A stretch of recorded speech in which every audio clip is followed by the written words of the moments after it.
Bir qarasangiz yangi yerga Volvo minib keladi. Hamma qoyil qolgan. Zo'r yigitda, Xudo bergan yigitda qoyil qolish kerak-da. Kecha ishlasang yo'q edi, bugun Volvosi bor. Qoyil qolish kerak. Taydan shumalab tursin. To'ylarga binaylik deb tursangiz, bir oydan keyin o'sha yigitni o'zi boshqacharoq kiyimda bola topib kelyapti. Ha, siz bankrotchi deb qo'ying. Bir qarasangiz, 4 qavatlik imorat tushyapti. Olmaliqni oq g'ishidan olib kelgan. Urgut bilan Samarqandni cho'p ustasi ishlayapti. Rosa imorat bitadigan paytda, hamma maqtab turgan paytda, shu uylarga, to'ylarga kelay deb turgan paytda, uyni orqasida yozuv paydo bo'ladi. Dom prodayotsa.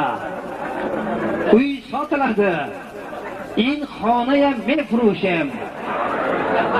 Fransuzcha terma deb qo'ygan. Vele pason de General. Ha, siz bankrot deb qo'yadi. Iloyim bankrot bo'lmaylar. Biznesmenlarga men qoyilman. Bir biznesmen kelib, bir og'aynisdan pul